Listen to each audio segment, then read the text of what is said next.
YouTube family, Paul here, Paul Phillips Fix. Today I got a 07 V-Star 1100. These bikes have bad starter clutch assemblies in them.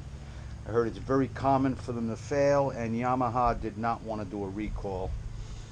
I got started on a couple of things already. First things that have to come off are the foot pedal or the floorboard, whichever you have.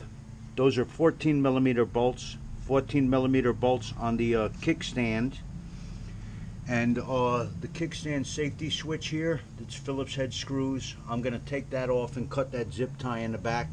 That way I can remove the kickstand without having to worry about where that safety switch is connected to. Then I got to get into the clutch cover here and disconnect the clutch cable. So that's where we're at so far. First thing first is drain the oil. That's a 17 mil right up under there. I hope you can see the oil drain plug there. If you got a real meaty ratchet, you're not going to get in there. I couldn't even get in there with a ratcheting combination wrench, but my Craftsman ratchet made it in there to get that 17mm bolt out.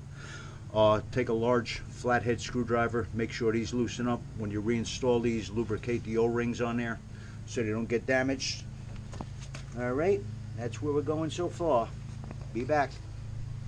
One thing I did want to mention for you guys, if you look closely on this transmission shaft, there is a little dimple, like a punch mark. I don't know if you can see that there. You got to make sure you note where that lines up on that shifter. Alright, mine was right to the top, left side. I took photos of it, so I know where that goes. To get that out, you got to remove that little 10mm bolt that goes through. That's got to come all the way out, and you might have to spread that a tiny bit with a large screwdriver or a chisel. Just give it a light tap. Don't go beating on it, because you don't want to beat on a transmission shifter. Alright, and then you can slide that right off. You got to kind of pull the whole foot peg and that off at the same time. Okay, just something to keep in mind. I was going to pull this clutch cover first, but I see I can't get it off because of this rear cover here. So I guess this whole thing has got to come off too, and then go back on last. I've got a box. I marked the clutch cover bolts because below here there are a couple of more, and I'll just do that in a pattern that follows somewhat of the contour of the case, because these bolts are all different sizes, not sizes but lengths, so it's easier to just make a pattern in cardboard and pop the bolts right in there. That way it's 1, 2, 3 reassembling it again. I'm going to do the same with this rear cover. Okay, I got another piece of cardboard just for that, just to make it go smoother. Taking a little time for little extras like that will save you a lot of time in the long run. Okay, so far I got the floor plate off the shifter. The kickstand, I took the kickstand safety switch off. That's Phillips head screws. All of these Allen keys are 5mm Allens. You got to remove that rear cover before you can get that clutch cover off. You just have to loosen the lower bolts. Those two top ones over here are dummy bolts that don't hold that cover on. They're just there for aesthetics, to make it look uniform, I guess. I had to bend this little tab down on the clutch shaft, on the lever here for the clutch cable. I had to bend that little tab down with a screwdriver. Try not to crack it off, because you want to bend that back up. And you got to pull that little rubber back on the handle, loosen your lock nut, and turn your clutch clockwise all the way in to give it some slack so you can get that clutch cable out. Then I used a large screwdriver to take these two covers off. I'm going to be looking for my timing mark here. I'm going to need a 22mm deep wall socket to get in there, 6-point. And I'm going to look for my T to line up with the timing mark here. There's a little notch. And then on my gear up here, that timing mark has to be, I believe, to the top. There's a mark in there. I'll shine some light when I get back to that. Right now I'm going to rotate the engine, turn it clockwise position. Don't go counterclockwise, no good. Make sure you rotate the engine clockwise, and be careful to get it the first time. I believe I'm going to have to pull the cover off. I'm going to just hopefully get lucky and line these marks up and see if I wind up on the exact position, because there's another gear that has to line up in here. I'm going to do that before I pull the cover. But make sure you're lined up to the T. You got to pull the cover and then put a coat hanger or a piece of wire in there. Use some washers and use your shorter bolt, and like this bolt hole, and secure that wire hanger, because that's going to be needed for a reference point on your timing, because you don't want to move that when you're trying to pull that flywheel off. Okay? Okay, I've got all the bolts out of that cover. I set up a box just with little notes inside, clutch, underneath the clutch cover, and I put them all in the pattern that they come out, because they're different lengths. I saved the top one for now, just to move it over and put that wire guide on. Let me just give you a rundown of the tools in case I failed to do that. These are 5mm Allens, the cover bolts. The flywheel bolt is a 22mm. I tried to get in there with a 6-sided impact socket. It wouldn't fit. I had to get a deep wall 22mm regular socket. And then I used the 6mm socket on an extension to get up in here to get this line off, to get this hose clamp off. Because even if you disconnect this bracket here, that line doesn't come out of the way. So just taking that one side of that line off should give me enough space to get this off. Okay. To open this wire tie, you got to take a small screwdriver, get right in here and depress that little tab. Then that wire tie will open, and you can slide that protective boot back to disconnect your leads. It looks like one of these is, I don't know if that's a crimp fitting, and if that comes undone, if that's a plug. I'm hoping I don't have to reconnect that. I don't think it disconnects on the inside, but you got to disconnect your leads. Okay. All right, I'm gonna disconnect these leads as best as I can and work on getting this cover off. Okay, I'm already on the T mark. Let me see if I can get the camera in there for you guys to see.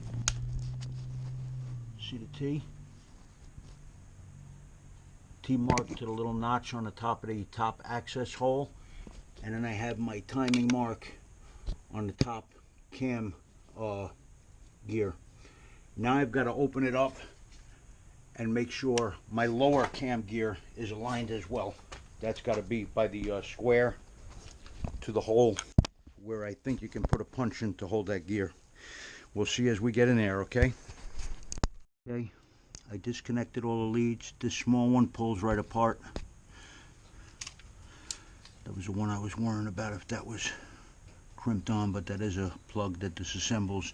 This one you got to depress that little tab. That one's a little stubborn coming apart.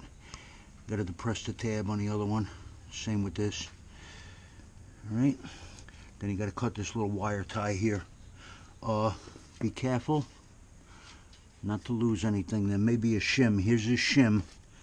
It is vital that this shim does not get lost. It stays with the case.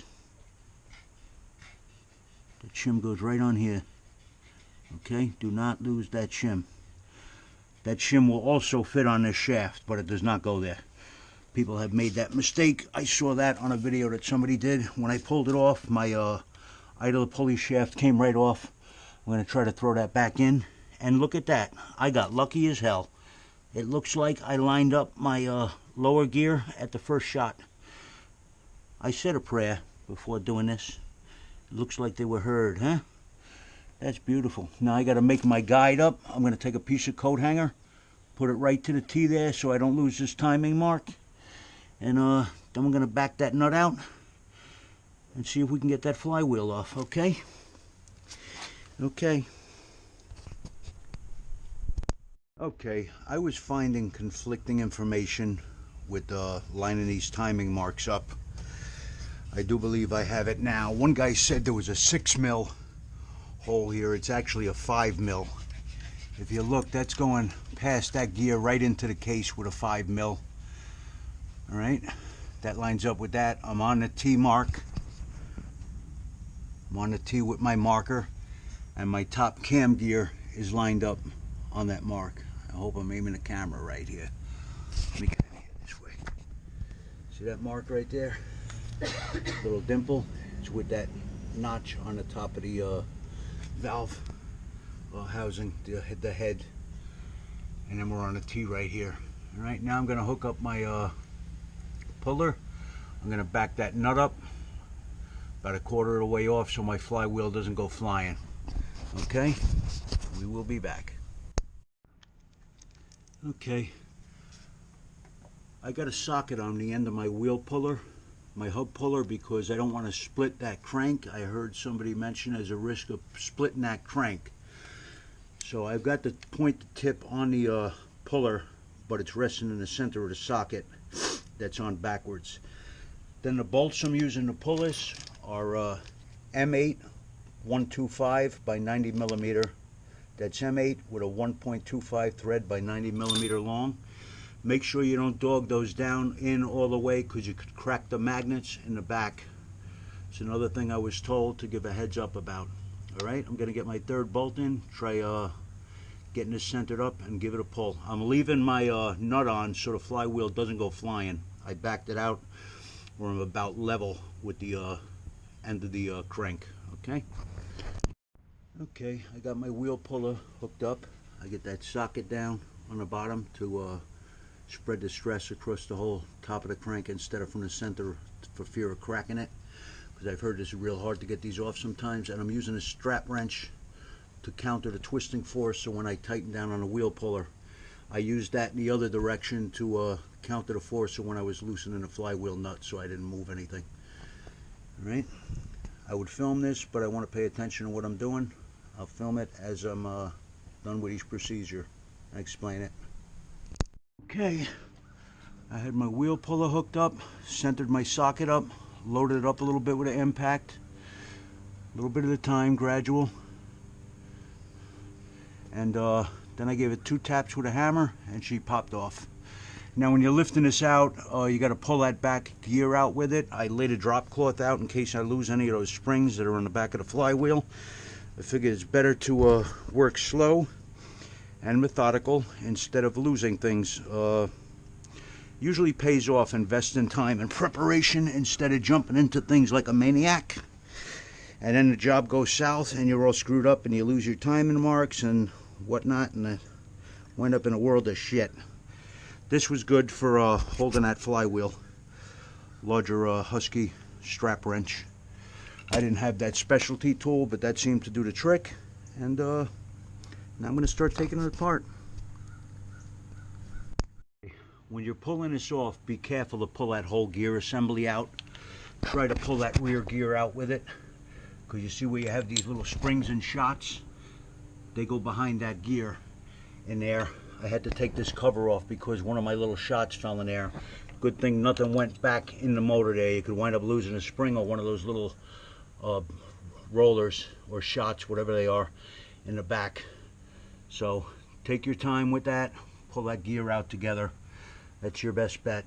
Okay? All right. It's been disassembled properly, and you got the timing marks right where you're on the top dead center. Again, you're going to have the top mark lining up. Then when you remove your flywheel, these timing marks will line up with the Woodruff key. You see that? Then on the back of the clutch, you'll have to reset these springs and little shots in here. That timing mark on that gear is going to line up with your Woodruff key on here when you're putting it back together. Then you're sure to have all the gears sync up correctly. Okay, now I'm going to start getting ready to disassemble this and put in the new starter clutch. Starting that starter clutch, I'm going to get my old gasket material off of here, clean this up. Looks like it's pretty caked on there.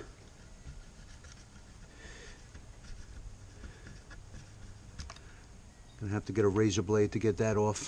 That's pretty shitted on there. Alright, just clean the all the gasket material off of your case and off of the case housing on the motor. Alright, this is one of the tedious things you're going to have to do to kill a lot of time. Scratching off every little bit of this gasket off of this case. If you don't get this clean, you're going to have oil leaks. So, have a nice sharp razor blade, some to refill it, and just keep cleaning that gasket material off of there. I just got done cleaning the gasket surface on the case and on the motor housing. You can never be too careful with being clean with this stuff. Be careful cleaning this with a razor blade because you can scratch this. The aluminum is soft. It worked fine on the chrome covered case, but on here with a razor blade you got to be careful. I used a small paint scraper and I was careful not to gouge it up. So be very careful in both cases of getting debris in the case cover and in the case here. I heard that this works its way loose, so I'm going to try to get a Torx in here and snug this up. This shifter. Oh, I can't get it while it's not in gear. It doesn't look like it's backing out anyway. So we're just going to leave that alone. But that doesn't look like it backed out. If yours looks like it's backing out, snug that up. I heard sometimes they will walk their way out. Just something to note. And be clean, guys. There's to get this retainer clip off.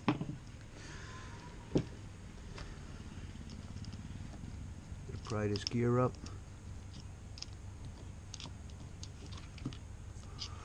Or this might lift out first. Turn it upside down and see if that drops out first. Oh, turn it right upside down, it came right off. Cage comes out. Gear.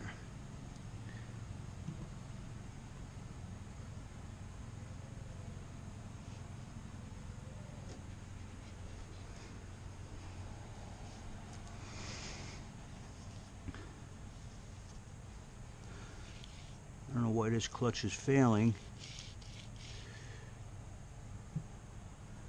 Appears to work right without a load on it, but the owner said that when you hit the starter it just spins, so it must not be working under load, but it does work on a bench.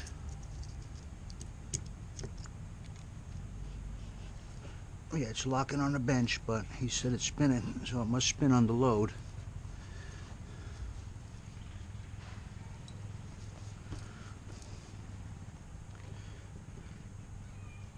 You could just lift that up or flip it over. Either way, it comes out.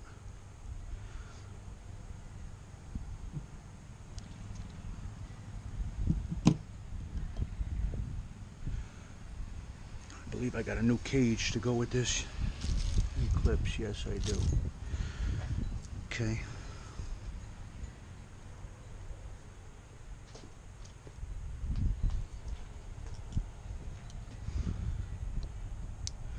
They made that convenient. Everything is 5 mil, huh?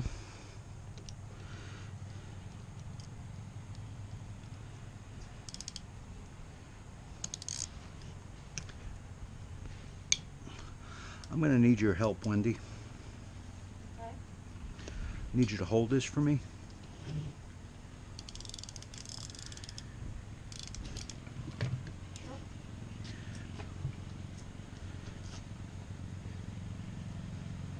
Too much for you? Well, because let me get a strap wrench on there for you. Not for me to grip on. I know.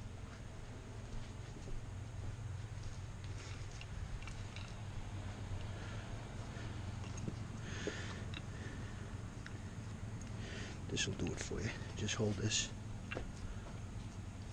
Hold that handle there.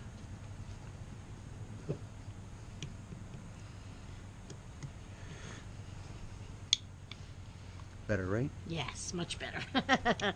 Big difference. Gotta have the right tools. That's right.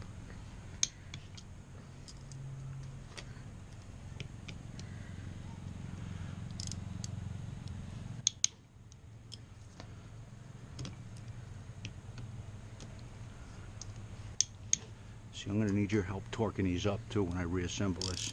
I can't do this alone.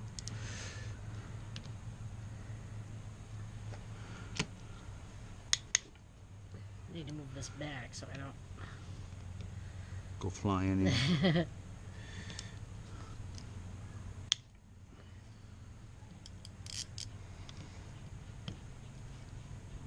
Ready?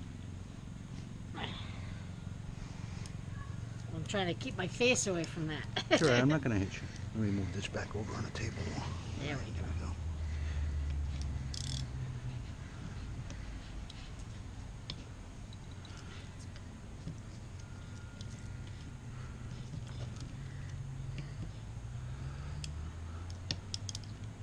I got them all. Thank you. You're welcome.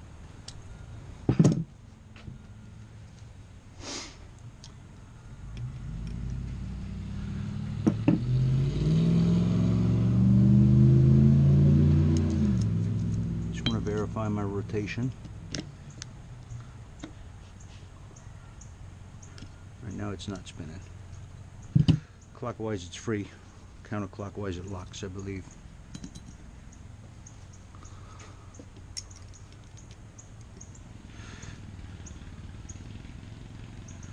Now I'm going to blue Loctite all of these bolts so this doesn't come loose.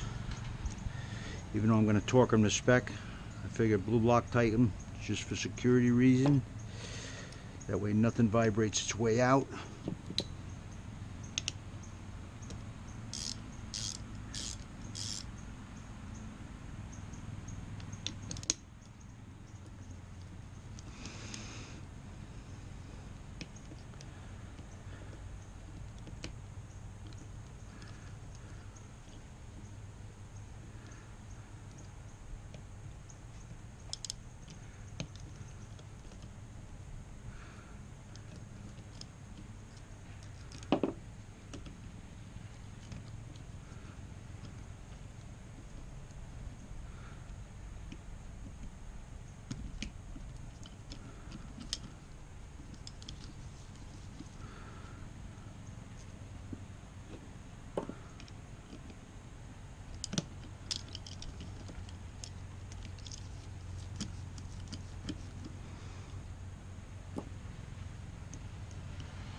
I'm going to put a mark on here.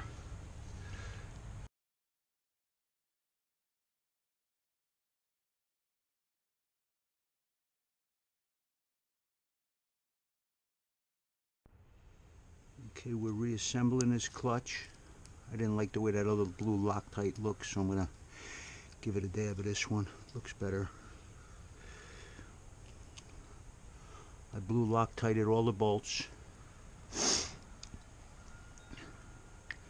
Make sure you oil the sprag and these roller bearings during assembly. They're going to be bathed in oil later, but I'm going to start them off with oil on them.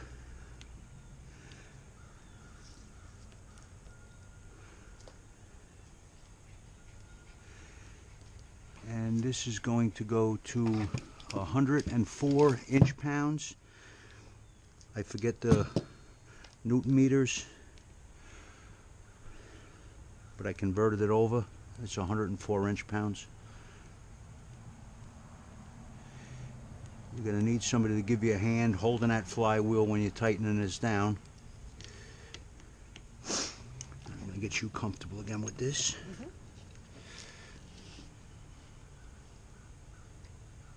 Okay.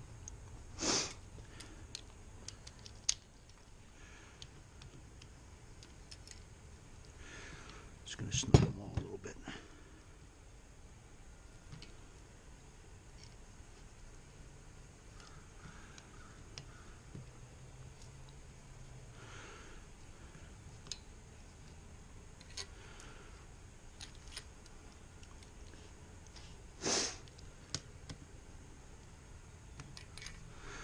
Doing this in a crisscross pattern.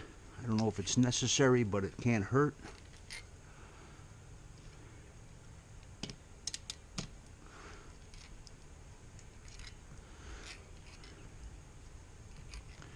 They didn't have any tightening sequence, so I know you're just better off going crisscross when you're tightening things like this on circular or a square or triangular or a rectangular cover.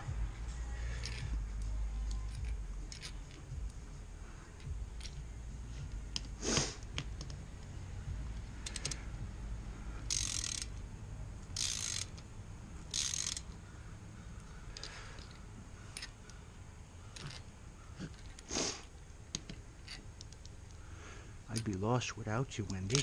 I would be. I wouldn't be able to do this by myself. Thank you. I got my faithful helper here. There she is. She doesn't want to be a movie star. You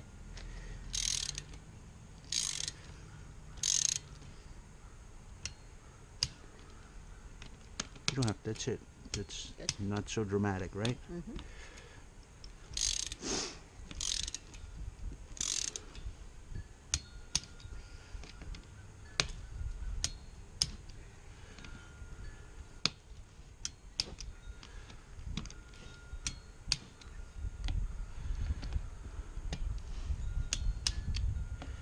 Just gonna go around now, make sure I got all of them.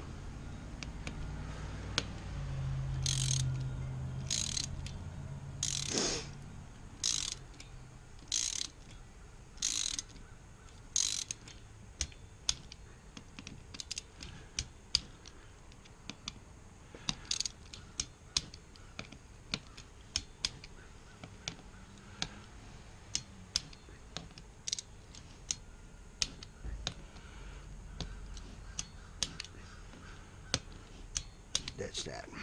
That's it. Thank you. You're welcome.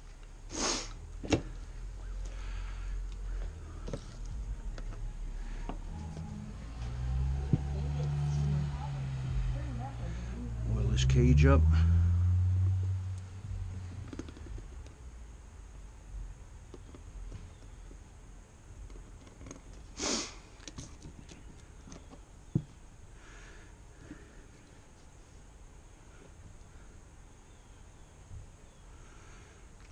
I thought there was a timing mark on this gear, no?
I'm gonna have to get one in there and do the other one on the outside.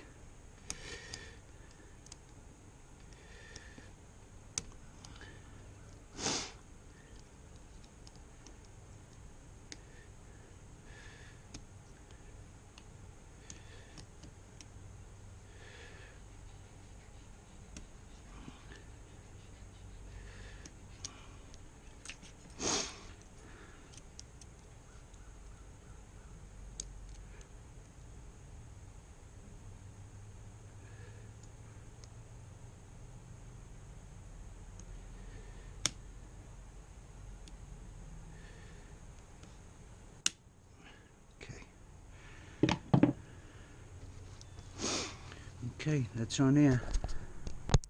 Snap rings in. That's all oiled, spinning nice and free, clockwise, locking counterclockwise like it should. Now I'm going to put those springs and little slugs in. I have a small screwdriver I'm going to try to use to help get this started and slide this in. Now what's important with this gear is, you see where the Woodruff key goes? This timing mark has to be in line with that, or else you're going to have problems. Make sure that's in line. Okay, dropping this gear back in, like I said, that dimple, that timing mark has to be in line with that Woodruff key. What I did is set the springs and the slugs back up, and I took this screwdriver right here. I just used it to get in there and just separate those springs a little bit to get those starters in, and I got that back assembled. Make sure you hold that together firmly when putting that flywheel back in. Now I have to remove the starter motor because I can't get the idler gear situated with that starter motor there. The mesh is too tight. I won't be able to get the shaft back into the motor housing and the cover when it's assembled. So I'm going to pull the starter motor and get that idler gear in place. Okay, with the starter motor snugged on, I was unable to get the idler gear and shaft in the case. I didn't have to completely remove the starter, I just loosened the two mounting bolts. That gave me enough room to get that idler on. Alright, now I've got my flywheel lined up with my timing mark to where the Woodruff key is. Got to hold this gear in, make sure that doesn't come loose, because you'll wind up with the springs and stuff all over the place. It's got to line up to the Woodruff key. Honey, you got to get out of here. Honey. Honey.